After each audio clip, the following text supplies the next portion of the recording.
Hey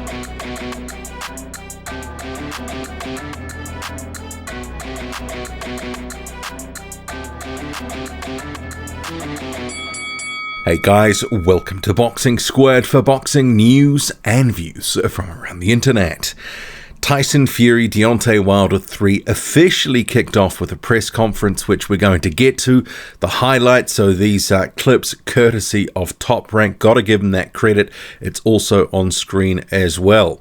So in terms of this press conference, very different, unusual, and I had to sort of think about it and let it sit with me for a while, so I'll give my thoughts after we run through some of the highlights, but it wasn't the norm. You had a topless Tyson Fury, Deontay Wilder making a very brief statement before putting on headphones, bopping away to music, choosing not to participate any further. And then you top it off with a more than a 5.5-minute face-off.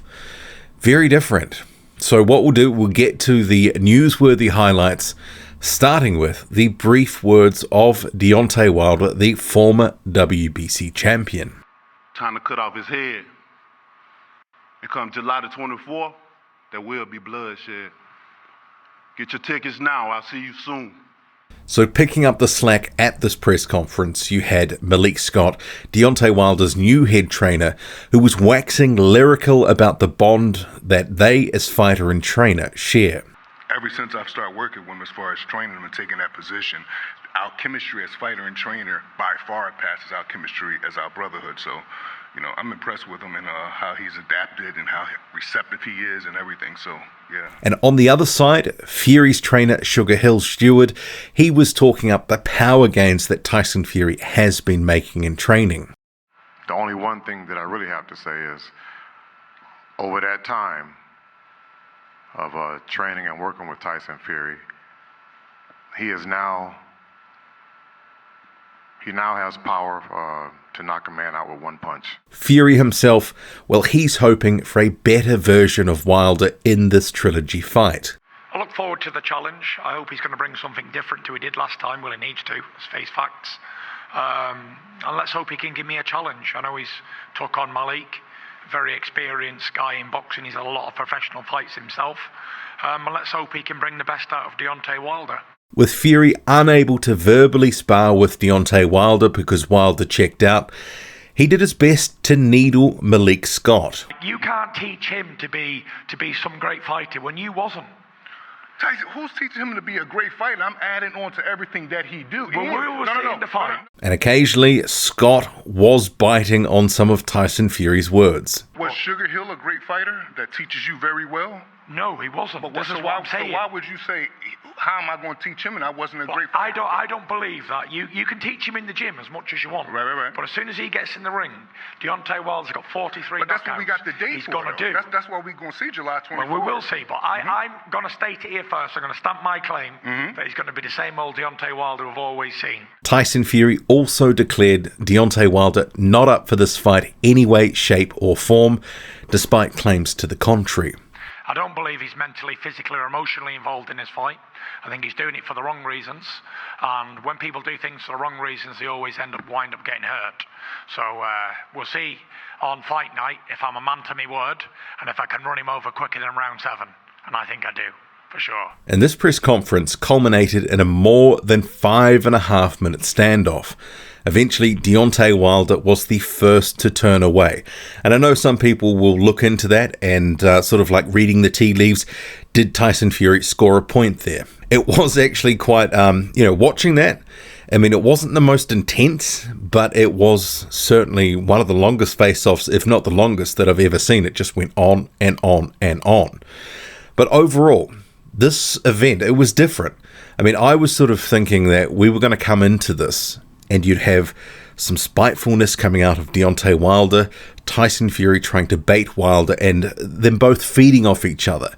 And typically that's the sort of thing you may expect, especially if they're trying to drum up interest, really try to sort of spice things up and add some flavor, try to pull the casual audience in for what is a pay-per-view event, because ultimately you want them buying the fight.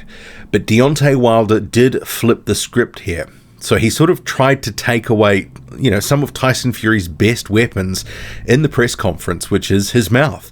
basically in those first couple of press conferences from the first two fights, Tyson Fury, for most people, got the upper hand. He was able to sometimes embarrass Deontay Wilder, but Wilder tried to take that away, put the headphones on, did not engage.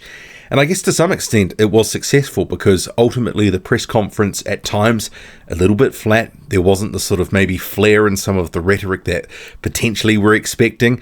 And Tyson Fury going after Malik Scott at times doesn't quite have the same impact as going after Deontay Wilder and Deontay Wilder biting. And on the flip side of that same coin, though, you could certainly argue that potentially, is Tyson Fury living in Deontay Wilder's head rent-free? Because that is what a lot of people are saying, given what they saw. And they think that Deontay Wilder, despite this tactic, is struggling to cope with Tyson Fury mentally and maybe even physically in this third fight. I mean, ultimately, this sort of stuff is going to play out in the ring, so some of this stuff won't matter in the long run. But people will be sort of scoring points on, okay, so what happened here? Who got the upper hand? And overall, was there an upper hand? I mean, that's kind of hard to say, because, one guy talking to the other guy's trainer doesn't make for necessarily great viewing. And at the same time, Deontay Wilder pulling this sort of tactic to, take away Tyson Fury's best asset, his mouth. They kind of did score points, against each other, but in different ways. And then it culminated in a 5.5 minute face-off, which in itself is different. And I guess, I haven't seen the news clips of different bits around the world, what different broadcasters have picked up. So I'd be interested to know what you saw on your local news. What clips did they run, if they ran anything at all? So interested to hear your take on that, and certainly a different presser. It was, I thought, quite intriguing. I think for boxing fans, because it was a little bit different. Certainly for myself, I kind of had to sit with it for a while, and I kind of, on balance, thought, actually, I didn't mind it. It was different. We don't normally see press conferences like this, but I wouldn't want to see that sort of thing all the time. It was a little bit novel because of what happened, but certainly not the norm. So yeah, keen to get your take on this, what you thought of this press conference. Is Deontay Wilder struggling mentally, physically, emotionally, as Tyson Fury says? Or is he going to come back stronger here? Has he actually, found something here, and he's going to come through? He's going to stay focused and dedicated. The press conference, Malik Scott said, Wilder has made his home a fortress, that it is his training ground, and he's solely dedicated to this pursuit of becoming a two-time world champion and stopping Fury on July the 24th. Drop a comment, loud and often. Hit like, hit subscribe. Follow me on Twitter, boxing_squared. I'm out.